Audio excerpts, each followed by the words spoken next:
Movie की शुरुआत में हम चार स्टूडेंट्स टिम, सैंड्रा, जिनी और एवन को एक बड़े से घर के बाहर पार्टी करते हुए देखते हैं। ये सभी एक ही कॉलेज के थे। यहाँ इनका टॉपिक एक ऐसे सीरियल किलर का था जो साल में एक बार बाहर आता और लोगों को मार के वापस चला जाता, लेकिन पुलिस आज तक उसे कभी भी पकड़ नहीं पाई। फिर टिम और सैंड्रा घर के अंदर थोड़ी और अल्कोहल लेने जाते हैं। अंदर बेसमेंट में टिम को काफी सारी फैसिनेटिंग चीजें दिखती हैं जो कि अक्सर ब्लैक मैजिक में यूज होती है। टिम को यहाँ एक खंजर मिलता है जिसका नाम ला डोला था। वो उसे बहुत गौर से देखता है और फिर वो अल्कोहल की बोतल लेके बाहर जाने लगता है, मगर रास्ते में उसे ब्लिसफील्ड बुचर मिलता है। ये वही सीरियल किलर था जिसकी बात ये सभी बाहर कर रहे थे। बुचर पहले तो टिम के गले में वाइन की बोतल डाल के उसे मार देता है और फिर सैंड्रा के सर को टॉयलेट सीट पर मार मार के उसे भी जान से मार देता है। बुचर फिर बाहर मौजूद एवन और जिनी को भी बहुत दर्दनाक मौत देता है और जिनी की बॉडी को दीवार पर लटका के ला डोला को लेके यहां से चला जाता है। ये घर जिनी का ही था तो उसके पेरेंट्स उसकी लाश को देख के बहुत डर जाते हैं। इसके अगले दिन मिली सोकर अपने बेड से उठती है। मिली एक टीनेजर थी और स्कूल में पढ़ रही थी। वो अपनी मॉम और बहन शार्लीन के साथ रहा करती थी। मिली के डैड नहीं थे। आज से कुछ एक साल पहले उनकी मौत हो गई थी। फिर मिली तैयार होके अपने स्कूल पहुंचती है। यहां हम उसके दो दोस्त जॉश और नयाला को भी देखते हैं। इनके स्कूल में बहुत जल्द एक फेस्टिवल होने वाला था जहां इन तीनों को परफॉर्म करना था, लेकिन मिली कहती है कि मैं उसे अटेंड नहीं कर पाऊंगी क्योंकि उस दिन मुझे अपनी मॉम के साथ कहीं जाना है। स्कूल में राइलर मिली को बहुत बुली किया करती थी और वो ये काफी समय से कर रही थी। मिली आज क्लास के लिए लेट हो गई थी। टू बुकर, जो मिली को बहुत पसंद था, ये एडवाइस करता है कि हमेशा अपनी घड़ी को 5 मिनट आगे सेट करा करो, इससे तुम कभी भी लेट नहीं होगी। क्लास में उसका टीचर उसे अपनी प्रेजेंटेशन देने को कहते हैं तो मिल्ली उनसे अभी और समय मांगती है, पर वो टीचर मिल्ली को बहुत डांटते हैं और क्लास के सामने बेइज्जत करते हैं। तभी स्कूल में सभी को ये बात पता चल जाती है कि पिछली रात जिन्नी और उसके 3 दोस्तों को किसी ने बड़ी बेरहमी से मार दिया है। रात में हम मिल्ली को स्कूल की रग्बी टीम बीवर्स के मैच पर देखते हैं। मिल्ली इस टीम की मैस्कॉट थी। अब क्योंकि टीम मैच हार रही थी तो टीम का ही एक प्लेयर मिल्ली के ऊपर एक ड्रिंक फेंक कर चला जाता है। मिल्ली को यह बहुत बुरा लगता है, पर वो इसके बारे में कुछ कर भी नहीं सकती थी। रात में मिल्ली की मॉम, जो उसे गेम से लेने जाने वाली थी, वो ड्रिंक करके बेहोश हो जाती है, तो चार्लीन मिल्ली को लेने जाती है। अब जब मिली ग्राउंड में चार्लीन का वेट कर रही थी, तभी अचानक से ग्राउंड की लाइट्स चली गई और दोस्तों यहां वही ब्लिसफील्ड बुचर आ गया जिसने मिली पर हमला कर दिया। मिली उसे बच नहीं पाती और जैसे ही बुचर उस पर हमला करता है, इनके नीचे की जमीन बदल जाती है। बुचर लाडोला से मिली के कंधे में वार करता है, पर खंजर मारते ही उसे ऐसा लग रहा था कि मानो वो मिली के साथ साथ खुद को भी कंधे में खंजर मार रहा हो। तभी यहां चार्लीन आ जाती है और क्योंकि वो एक पुलिस ऑफिसर थी तो वो अपनी गन से शूट करके बुचर को यहां से भगा देती है।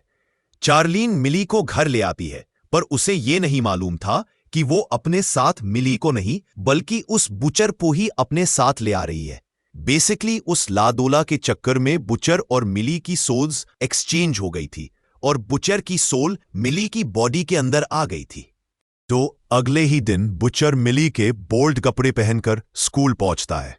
मिली ने आज से पहले ऐसे कपड़े कभी नहीं पहने थे। राइलर अपने इंस्टाग्राम के लिए बुचर के पास एक फोटो लेने को आती है तो बुचर उसे स्टोर रूम में आकर मिलने को बोलता है। वहीं पर मिली खुद को बुचर की बॉडी में देख के बहुत डर जाती है। शार्लीन ने बुचर के पोस्टर्स पूरे शहर में लगवा दिए थे, तो अब सभी लोग ये जानते थे कि ये आदमी ही बुचर है। मिली अपने स्कूल पहुंचती है और वहां पर नहाने जाती है, पर तभी राइलर मिली को देख लेती है और उसे बुचर समझकर वहां से भागने लगती है। इतने में वहां पर बुचर भी आ जाता है और राइलर को एक फ्रीजर में बंद कर -300 डिग्री पर छोड़ देता है। मिली बाथरूम से बाहर आती है तो फ्रीजर बीप कर रहा था। वो उसे खोलती है तो उसे अंदर राइलर की जमी हुई बॉडी मिलती है, जो नीचे गिरते ही कई टुकड़ों में टूट जाती है।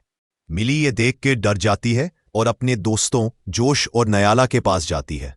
पहले तो ये दोनों इसे देख के भागने लगते हैं, लेकिन फिर मिल्ली इनके उन सभी सवालों का जवाब देती है जिनके जवाब केवल मिल्ली को ही पता थे। साथ ही मिल्ली अपना मैस्कॉट डांस दिखाती है और ये तीनों अपना स्पेशल हैंडशेक भी करते हैं। तो यहां इन दोनों को ये पक्का हो गया था कि ये आदमी मिल्ली ही है।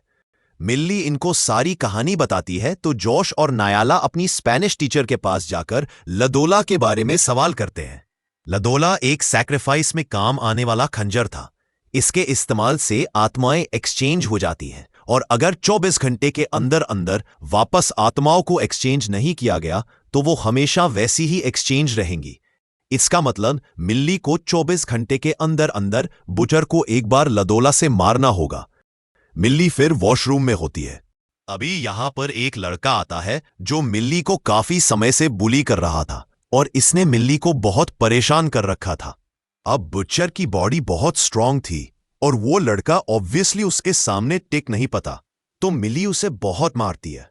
वहीं पर बुचर क्लास में था। अब उसका नेक्स्ट टारगेट क्लास टीचर थे। तो पहले तो बुचर एक स्क्रू ड्राइवर से टीचर पर वार करता है और फिर चेनसॉ मशीन से उनकी बॉडी को 2 हिस्सों में काट देता है। दोस्तों, ये बात पूरे स्कूल में फैल गई थी कि बुचर स्कूल के अंदर ही है। तो यहां पर पुलिस आ पहुंचती है। तो जैसे ही मिली पुलिस को देखती है, वो जोश और नयाला के साथ यहां से भागने लगती है। वहीं पर स्कूल में इनका फेस्टिवल कैंसिल हो गया था। तो बुचर सभी बच्चों को एडवाइस करता है कि हम एक सुनसान जगह पर उस पार्टी को करेंगे। ये सभी वहां पर जाते हैं। तो बुचर यहां पर बुकर को अकेले एक रूम में ले जाकर मारने का ट्राई करता है, लेकिन इन्हीं बच्चों में से एक के इंस्टाग्राम पेज से मिली को ये मालूम चलता है कि ये सभी कहां पर है। तो ये बिल्कुल सही समय पर आकर बुचर को बेहोश कर बुकर की जान बचा लेते हैं। मिली बुकर को एक पोयम सुनाती है जो केवल इन दोनों को ही मालूम थी। तो अब बुकर भी समझ गया था कि ये मिली ही है। फिर बुकर, मिली और नायाला बुचर को जोश के घर पर बांध देते हैं और यहां से पुलिस स्टेशन की ओर निकलते हैं जहां पर वो लादोला मौजूद था। जोश यही अपने घर पर था ताकि बुचर भाग न जाए। स्टेशन में नायाला चार्लीन से बोलती है कि जस्ट स्टेशन के बाहर मैंने बुचर को देखा है। चार्लीन यहां से बाहर चली जाती है और नायाला लडोला ढूंढने लगती है। वहां बुचर के खुद को चुरा लिया था और वो जोश पर हमला करने ही वाला था कि जोश उसे एक रूम में लॉक कर देता है। स्टेशन में चार्लीन ने नयाला पर गन पॉइंट कर दी थी, उसे ऐसा लग रहा था कि ये बुचर के साथ ही मिली हुई है। तभी यहां पर बुचर भी आ पहुंचता है। वो जैसे तैसे जोश के घर से भाग आया था। बुचर मौका देख के लडोला को यहां से लेके भाग जाता है। फिर मिली यहां आती है और शार्लीन को उसी की जेल में बंद करके उसे माफी मांग के यहां से निकल जाती है और ये सभी वापस उसी सुनसान जगह जाते हैं जहां स्कूल पार्टी चल रही थी। बुचर ने स्कूल के 3 फुटबॉल प्लेयर्स को अपना शिकार बनाया था। वो उन्हें सेड्यूस करके एक दूसरे रूम में ले आया था और उसने तीनों को एक एक करके जान से मार दिया। अब 12 बजने में कुछ 10 मिनट का समय रह गया था। तो मिल्ली बुचर को ढूंढने लगती है और जैसे ही बुचर मिल्ली को देखता है वो भागने लगता है। इवेंचुअली ये लोग बुचर को पकड़ लेते हैं और मिल्ली अब बस उस पर हमला करने ही जा रही थी कि इसका अलार्म बज गया। रात के 12 बजे चुके थे। इनका प्लान फेल हो गया था और अब मिल्ली हमेशा इसी बॉडी में रहने वाली थी। पर तब इसे बुकर की बात याद आती है कि उसने कहा था कि अपनी घड़ी को 5 मिनट आगे सेट किया करो। इसका मतलब अभी भी इनके पास 5 मिनट थे बुचर को स्टैब करने के लिए। मिल्ली बुचर को खंजर से मारती है और इनकी सोल्स वापस से स्वैप हो जाती हैं। उसी वक्त यहां पुलिस आती है और बुचर पर शूट करके उसे मार देती है। मिल्ली ने बुकर को कन्फेस कर दिया था और अब ये दोनों डेट कर रहे थे। अगले सीन में हम मिल्ली को उसके घर में उसकी मॉम के साथ देखते हैं। इसे बाहर से एक आवाज आती है तो ये वहां जाती है। दोस्तों, बुचर मारा नहीं था, वो मिल्ली के घर में उसके पीछे खड़ा था। बुचर मिल्ली के गले पर चाकू रखता है, पर जब चार्लीन उसे शूट करती है तो वो देखती है कि गन में तो गोलियां नहीं है। बुचर ने गोलियां पहले ही निकाल दी थी। बुचर पर किसी भी हमले का फर्क नहीं पड़ रहा था और वो इन तीनों को मार रहा था। ये फिर मिल्ली से बोलता है कि मुझे तुम्हारी इस वीक बॉडी के बारे में सब पता है। तो मिल्ली भी उल्टा बोलती है कि मुझे भी तुम्हारी बॉडी के बारे में सब पता है और उसके ग्रॉइन एरिया पर किक करती है। अंत में वो एक लकड़ी से बुचर को मारती है और बुचर फाइनली मर जाता है। तो दोस्तों, ये थी फ्रीकी मूवी की पूरी कहानी। वीडियो लाइक कीजिएगा और चैनल सब्सक्राइब कीजिएगा। धन्यवाद।